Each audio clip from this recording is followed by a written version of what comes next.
नमस्कार दोस्तों, रुद्राज एकेडमी के प्लेटफॉर्म में आपका स्वागत है। आज मैं जो चैप्टर आपको कराने जा रहा हूं, इस चैप्टर का नाम है कोऑर्डिनेट ज्योमेट्री। तो कोऑर्डिनेट ज्योमेट्री जो एक चैप्टर है, ये हमारा 9th क्लास का थर्ड चैप्टर है। 9th class third chapter, clear. लेकिन ये चैप्टर आपकी बुनियाद बनेगा 9th क्लास के 4th चैप्टर की और 10th क्लास के 2 चैप्टर्स की। ठीक है, एक 10th क्लास में भी आपके पास 2 चैप्टर ऐसे हैं जहां पर आपको कोऑर्डिनेट ज्योमेट्री के जो आप आज कंसेप्ट सीखोगे वो आपके काम आएंगे। तो 2 चैप्टर तो आपके 9th क्लास में कवर होंगे दोस्तों, और 2 चैप्टर आपके 10th में भी काम है। तो ये मैं इसी सीक्वेंस में ही वीडियोस बनाऊंगा। तो जो बच्चे 9th क्लास के वो यहां तक कर सकते हैं, और जिनको 10th का भी करना है वो भी लगातार एक ही सीरीज सीक्वेंस में करना चाहें तो कर सकते हैं। और 10th क्लास वाले बच्चों से मेरी ये गुजारिश रहेगी कि वो पहले इनको अच्छे से एक बार समझ लें, वीडियो देख लें, और उसके बाद ये चैप्टर्स करें। तो आइए शुरू करते हैं कोऑर्डिनेट ज्योमेट्री। कोऑर्डिनेट ज्योमेट्री में होता क्या है, हम एक लाइन पे या एक प्लेन पर पॉइंट्स की पोजीशन को स्पेसिफाई करते हैं। मैं आपको पहले ये बता देता हूं कि इसका इस्तेमाल हमारे डेली लाइफ में कहां पर होता है। फॉर एग्जाम्पल, अगर मैं किसी दोस्त से अपने मार्केट में मिलने जाता हूं तो मैं उसको अपनी लोकेशन के बारे में बताता हूं।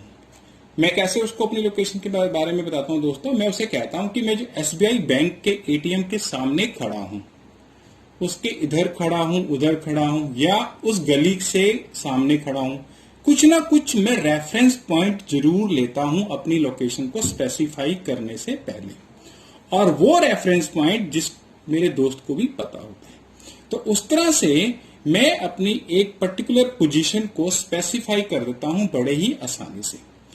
तो यही एक बुनियादी कंसेप्ट को हम मैथ्स में सीखेंगे, और ये जो मैथ्स हम कोऑर्डिनेट ज्योमेट्री कर रहे हैं वो इसीलिए यूज होती है कि किस तरह से हम एक पॉइंट को, एक नंबर को एक लाइन के ऊपर उसकी पोजीशन स्पेसिफाई कर सकते हैं, या एक प्लेन में किसी पॉइंट की पोजीशन को हम स्पेसिफाई कैसे कर सकते हैं। तो इन सभी कंसेप्ट्स को यूज करने के लिए कोऑर्डिनेट ज्योमेट्री का इस्तेमाल होता है। अब मैं आपको समझाता हूं, जैसे कि आपके यहां पे एक्सरसाइज 3.1 है, उसका फर्स्ट क्वेश्चन जरा ध्यान से देखिए दोस्तों। यहां दिया गया है कि how will you describe the position of a table lamp on your study table to another person. अब एक पर्सन को मुझे अपने घर पे पड़े हुए लैम्प, टेबल पे पड़े हुए लैम्प की पोजीशन को स्पेसिफाई करके दिखाना है। ठीक है, तो ये मेरा टेबल का टॉप हो गया दोस्तों, और सपोज करो मेरा लैम्प यहां पर पड़ा है।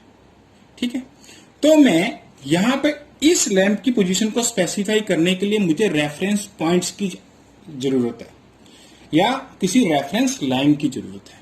तो मैंने एक लाइन अपनी, ये जो हॉरिजॉन्टल लाइन यहां पे इमेजिनरी लाइन ड्रॉ कर ली, और एक मैंने वर्टिकल लाइन यहां पे ड्रॉ कर ली।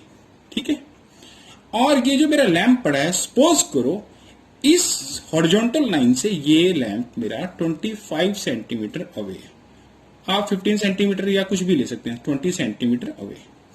इस लाइन से, ये जो मैंने वर्टिकल लाइन में इसको कह रहा हूं, ठीक है, ये मेरी हॉरिजॉन्टल लाइन है और ये मेरी वर्टिकल लाइन है।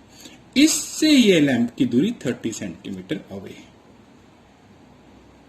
ठीक है, तो हॉरिजॉन्टल लाइन, तो मेरी जो लैंप की पोजीशन स्पेसिफाई हुई दोस्तों 20-30 सेंटीमीटर के स्केल पे। तो इस तरह से मैंने आपके सामने एक लैंप की पोजीशन को स्पेसिफाई करने के लिए एक हॉरिजॉन्टल लाइन और एक वर्टिकल लाइन, जो कि आपस में परपेंडिकुलर हैं, को यूज किया। इसी कंसेप्ट को हम आगे भी समझेंगे। एक आपके सेकंड क्वेश्चन में एक स्ट्रीट का प्लान है दोस्तों, मैं उसको समझा देता हूं कि एक सिटी है जिसमें 2 मेन रोड्स हैं जो कि अपने आप को क्रॉस करती हैं सेंटर ऑफ सिटी से, और इन रोड्स की डायरेक्शन नॉर्थ साउथ को, और एक रोड की direction out of 2, one is north in the north south direction and one is east west direction. तो यहां पे भी आपको इसकी पोजीशन को स्पेसिफाई करने के लिए बताया गया है। और ये क्या कहता है कि how many cross streets can be referred as 4, 3 and 3, 4। आइए मैं इसे समझाता हूं। यहां पर हमारे पास फिर से एक वर्टिकल लाइंस है। सपोज ये नॉर्थ साउथ वाली रोड है हमारी, और एक ईस्ट वेस्ट की डायरेक्शन में रोड है। तो ये हमारी हॉरिजॉन्टल रो हो गई। ये हमारा ईस्ट हो गया, ये हमारा वेस्ट हो गया, ये नॉर्थ हो गया और ये साउथ। बाकी जो स्ट्रीट्स हैं वो इनके पैरेलल हैं, ऐसे ऐसे ऐसे ऐसे ही, यहाँ पे ऐसे ऐसे ऐसे। अब अगर ये मैं इसको 1, इसको मैं 0 0 0 कह दूं यहाँ पे, क्योंकि ये सेंटर है, तो ये मेरा पॉइंट होगा 1 2 3। ऐसे ही यहाँ पे मेरा 1 2 3, ठीक है। तो यहां पे ये मेरा पहला क्रॉस बन रहा है। ये कौन सा क्रॉस है? पहली स्ट्रीट और इस पहली स्ट्रीट का क्रॉस, तो इसका नाम आएगा दोस्तों 1 1। ऐसी में अगर ऊपर चला जाऊं तो यहां पे ये 1 है, और ये इतना सारा डिस्टेंस जो वर्टिकल डायरेक्शन में है ये है 2। तो ये हो गया मेरा 1 2। ये 2 है। अगर मैं इस क्रॉस को देखूं तो ये मेरा है 2 1। यहां पे दोस्तों मैं एक कन्वेंशन यूज कर रहा हूं कि जो हॉरिजॉन्टल रो के पॉइंट्स हैं उसको मैं पहले लिख रहा हूं, और जो वर्टिकल रोज वाले पॉइंट हैं उनको मैं बाद में लिख रहा हूं, ठीक है। यहां पे भी मैंने वही कन्वेंशन को यूज किया है। तो यहां पे इस पॉइंट का नाम क्या होगा दोस्तों? यहां पे आपका जो हॉरिजॉन्टल पे 2 है, यानी सेकंड स्ट्रीट है, और वर्टिकल की भी सेकंड स्ट्रीट है, तो इसका पॉइंट होगा 2 2, ठीक है। अब आपसे वो क्वेश्चन क्या पूछता है, क्या कितने क्रॉस होंगे 4 3 पे और कितने क्रॉस होंगे 3 4 पे? 4 3 पे एक ही क्रॉस होगा और 3 4 पे भी एक ही क्रॉस हमारा होगा। अब ये आपके पास आंसर को समझाया गया है, जो क्वेश्चन नंबर 2 है। अब ये देखिए, both the cross streets are marked in the figure above, they are uniquely found. अब जब मैंने आपको ये लेक्चर जब देना शुरू किया था दोस्तों, तो मैंने आपको एग्जांपल किया था कि मैं अपने दोस्त से मार्केट में मिलने जाता हूं, और वहां पे मैं अपने दोस्त को बताता हूं कि एसबीआई बैंक के एटीएम के सामने मैं खड़ा हूं। अगर मान लीजिए मार्केट में 50 एसबीआई बैंक के एटीएम होंगे, तो क्या मेरा दोस्त को मुझे ढूंढने में आसानी होगी या मुसीबत होगी? तो डेफिनेटली उसको मुसीबत होगी। तो मैं जो अपनी पोजीशन को स्पेसिफाई करूंगा उसका यूनिक होना, मतलब उसका एक होना जरूरी है, नहीं तो उससे कंफ्यूजन क्रिएट होती है। तो जब हम कोऑर्डिनेट सिस्टम यहाँ पे जो यूज कर रहे हैं, जहां पे हम हॉरिजॉन्टल और वर्टिकल लाइंस को यूज कर रहे हैं, तो वहां पे हर एक पॉइंट यूनिक होगा। तो जो 4 3 पॉइंट आपके यहाँ पे दिख रहे हैं और जो 3 4 है वो अलग अलग हैं। 4 का मतलब वो हॉरिजॉन्टल ये वाली 4th रो में है, ठीक है, 4th रो है ये वाली, और वो हमारी मेरी जो वर्टिकल 4 3 का मतलब यहां पे ये हो रहा है दोस्तों कि जो मेरी 4th स्ट्रीट है वर्टिकल और 3rd स्ट्रीट है मेरी हॉरिजॉन्टल, वो वाला पॉइंट यहां पे इस क्रॉस पे डिपिक्ट किया जा रहा है। इसी तरीके से ये 3rd 4th का मतलब ये है कि ये मेरी 3rd वर्टिकल स्ट्रीट है और 4th मेरी हॉरिजॉन्टल स्ट्रीट है। हॉरिजॉन्टल मतलब जो ईस्ट वेस्ट के पैरेलल है, ये हॉरिजॉन्टल डायरेक्शन, और ये ऊपर से नीचे की तरफ मेरी वर्टिकल डायरेक्शन। तो इस तरह से हम यहां पे किसी भी मैप में यूनिकली एक्सप्रेस कर सकते हैं पॉइंट्स को। अगर मैं किसी एक लाइन पे पॉइंट्स को स्पेसिफाई करूं तो मैं ये 1 डायमेंशनल होगा। इस 1 डायमेंशन में मैं यहां पे ओरिजिन अज्यूम कर लेता हूं, हर एक यूनिट पे 1 1 का गैप डाल देता हूं, ठीक है।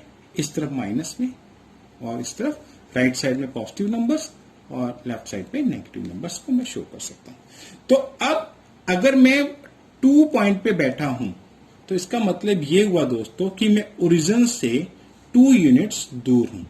जो 3 पॉइंट पे कोई अगर बैठा है तो वो ओरिजिन से राइट साइड पे 3 यूनिट अवे है। इसी तरीके से माइनस का मतलब ये होगा कि वो ओरिजिन से लेफ्ट साइड की तरफ 1 यूनिट या 2 यूनिट या 3 यूनिट अवे है। तो लेकिन इसमें एक हमारे पास ये प्रॉब्लम है दोस्तों कि इसमें हम जो भी पॉइंट्स को स्पेसिफाई करेंगे वो उस लाइन के ऊपर ही होंगे। तो 1 डायमेंशनल स्पेसिफिकेशन के लिए मैं लाइन को यूज कर सकता हूं, लेकिन अगर मेरे पास कोई ग्राउंड है या कोई प्लेन पेपर है तो वहां पे हम कोऑर्डिनेट सिस्टम में या कार्टेशियन सिस्टम में 2 लाइंस को यूज करते हैं। एक लाइन हमारी y एक्सिस होती है जिसको मैं वर्टिकल लाइन भी कह सकते हैं, और एक लाइन हमारी होती है हॉरिजॉन्टल जिसको हम x एक्सिस कहते हैं। ये हम सिर्फ नाम दे रहे हैं इनको।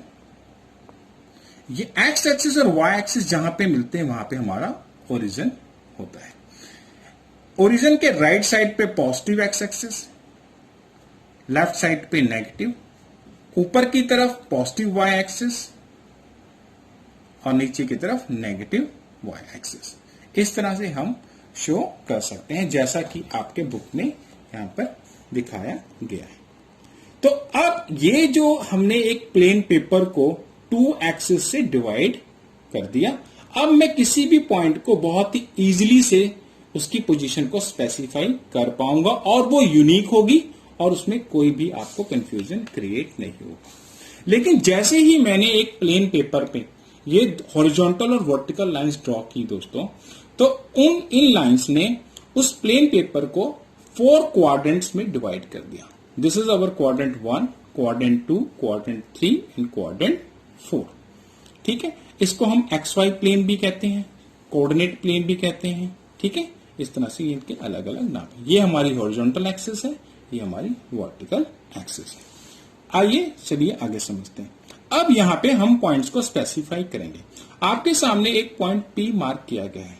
अब ये पॉइंट P जो है ये y एक्सिस से कितने यूनिट अवे है, ये इससे मैं इसको कैसे इसके कोऑर्डिनेट को कैसे स्पेसिफाई कर सकता हूं दोस्तों।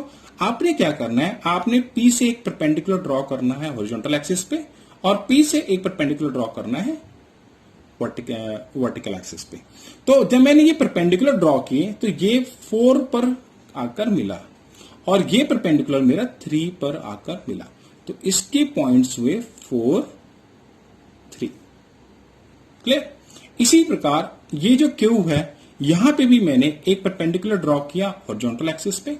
हमें परपेंडिकुलर ड्रॉ करना है दोस्तों, हमें जो डिस्टेंस लेना वो परपेंडिकुलर डिस्टेंस लेना है। ऐसा इसलिए कि किसी भी लाइन पर एक परपेंडिकुलर डिस्टेंस जो होता है वही यूनिक होता है। जैसे कि ये इससे परपेंडिकुलर अगर मैं कहूं 2 सेंटीमीटर अवे है, ठीक है ना, तो ये यूनिक होगा और 2 सेंटीमीटर का डिस्टेंस नहीं हो सकता, क्योंकि अगर आप ये डिस्टेंस की बात करें तो ये 2 सेंटीमीटर से ज्यादा हो जाएगा। तो यूनिक ढंग से स्पेसिफाई करने के लिए हमें परपेंडिकुलर ही ड्रॉ करना है। तो क्यू से जब मुझे क्यू के कोऑर्डिनेट्स कहते हैं, इनको हमें फिगर आउट करने के लिए क्या करेंगे, हम परपेंडिकुलर ड्रॉ करेंगे हॉरिजॉन्टल एक्सिस पे और वर्टिकल एक्सिस पे भी। तो जो हॉरिजॉन्टल एक्सिस पे जो मैं पॉइंट ड्रॉ कर रहा हूं परपेंडिकुलर, तो -6 पे आके मिल रहा है, तो मैंने इसका नाम -6 कर दिया। और वर्टिकल एक्सिस वो -2 पे आके मिल रहा है। ठीक है, चलिए दोस्तों हम आगे डिस्कस करते हैं एग्जांपल नंबर 1 को। अब यहां पर एक अब्सिस्सा कहा जा रहा है और एक ऑर्डिनेट। जो x का कोऑर्डिनेट होता है, जैसा कि यहां पर आइए, ये जो x का कोऑर्डिनेट होता है दोस्तों, इसको हम अब्सिस्सा बोलते हैं, और जो y वाला कंपोनेंट होता है या y वाला कोऑर्डिनेट होता है उसको हम ऑर्डिनेट बोलते हैं। x वाला अब्सिस्सा और y वाला ऑर्डिनेट। अब ये हम इस जो हमने नॉलेज इकट्ठी की है उससे हम अब एग्जांपल नंबर 1 को सॉल्व करने की कोशिश करते हैं। See figure 3.11 and complete the following statement. The abscissa and ordinate of the point B are dash and dash respectively. Hence the coordinate of B are this. तो हमें B पॉइंट है कोई, उसके हमें कोऑर्डिनेट्स फिगर आउट करने। ये है हमारे पास डायग्राम। अब मैं सभी के ही कोऑर्डिनेट्स फिगर आउट करता हूं। अब B के मुझे कोऑर्डिनेट फिगर आउट करने हैं, तो हमें क्या करना है दोस्तों, एक परपेंडिकुलर ड्रॉ करना है हॉरिजॉन्टल यानी एक्स एक्सिस पर और एक परपेंडिकुलर ड्रॉ करना है वाई एक्सिस पे। तो ये परपेंडिकुलर ड्रॉ हो गए। तो बी का जो एक्स पे एक्सिस पे परपेंडिकुलर 4 पे मिल रहा है, तो इसका अब्सिस्सा 4 हुआ और ऑर्डिनेट 3। अब हम एस पॉइंट को फिगर आउट करते हैं। एस का जो हॉरिजॉन्टल एक्सिस पे परपेंडिकुलर जहां पे मिल रहा है वो 3 है और वाई पे -4 पे मिल रहा है, ये इसके फिगर आउट हो गए। एल पॉइंट के दोस्तों -5 पे मिल रहा है आपका, और ये परपेंडिकुलर इसका y एक्सिस पे -4 पे आके मिला। ऐसी m पॉइंट का x एक्सिस पे -3 और y एक्सिस पे 4 पर मिल रहा है। तो हमने सभी के ही कोऑर्डिनेट्स फिगर आउट कर लिए। अब आप मुझे बताइए कि अगर मैं एक्स एक्सिस पे चलूं, सिर्फ मैं एक्स एक्सिस पे, मेरे पास सपोज करो ये वाला पॉइंट है, इसके कोऑर्डिनेट्स क्या होंगे? अब यहां पे एक्स तो 5 है दोस्तों, क्लियर, और वाई कितना है? वाई का तो कोई परपेंडिकुलर डिस्टेंस ही नहीं है। वाई कितना है?